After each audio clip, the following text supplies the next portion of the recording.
भाई मैं कल नहीं आऊंगा। छुट्टी वाले दिन कैसे आ जाऊं? एक दफा बोल दिया तो बोल दिया। जाओ यार, बोल दो। जिस बॉस को बोलना है ना, बोल देना मैंने मना कर दिया है। नौकरी करते हैं, गुलामी नहीं करते।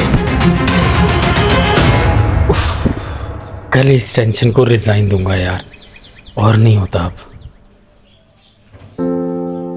सुनाई, आपको पता है ना कि इस दफा बिजली के साथ साथ गैस का भी बहुत ज्यादा बिल आया है। यार बेगम, लेकिन आप नहीं परेशान ना हो, मैंने बहन से उधार लेके भर लिए थे, फिर दे देंगे उनको। महंगाई भी इतनी हो गई, क्या करूं। स्कूल की फीसें भी तो देनी है, वो भी 3 महीने की एक साथ। मरता नहीं तो क्या करता।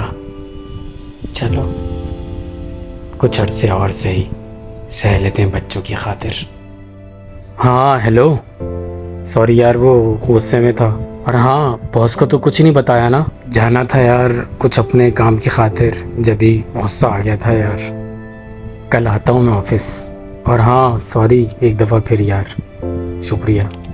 जब नज़र आने लगेगा आपको तो सब नज़र आने लगेगा, और जब सब नज़र आता है ना तो टाइम गुजर जाता है। कोशिश करें छोटा ही सही, लेकिन अपना कारोबार करें।